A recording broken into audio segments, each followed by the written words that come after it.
வரலாற்றில் புறக்கணிக்கப்பட்ட ஒரு இனத்தின் மக்கள் தங்களுக்கான வரலாற்றை தாங்களே ஒரு நாள் எழுதுவார்கள் என்கிறார் அண்ணல் அம்பேத்கர். அப்படி வரலாற்றில் புறக்கணிக்கப்பட்ட இனத்தின் பிள்ளைகள், தமிழ் பேரினத்தின் பிள்ளைகள் எங்களுக்கான வரலாற்றை எழுதுவதற்காக திரண்டு இருக்கிறோம் இந்த திருச்சி மண்ணிலே. நமக்கென்று வரலாறு 50,000 ஆண்டுகளுக்கு மூத்த உனக்கும் எனக்கும் வரலாறு என்ன? திராவிட இயக்கம் தோற்றுவிக்கப்பட்ட அந்த தொடங்கிய காலத்தில் இருந்து இந்த 100 ஆண்டு கால திராவிட இயக்க வரலாறு தான் உன்னுடைய அரசியல் வரலாறு, உனக்கு வரலாறு. ஐயா ஈவேரா தொடங்கி இன்றைக்கு ஐயா ஸ்டாலின் வரைக்கும், நாளைக்கு தம்பி உதயநிதி வரைக்கும் தான் உனக்கு வரலாறு. இதுதான் வரலாறு.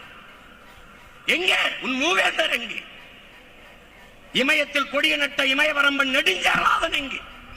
ஆரிய படை கடந்த பாண்டிய நெடுஞ்செழியன் படித்ததெங்கே?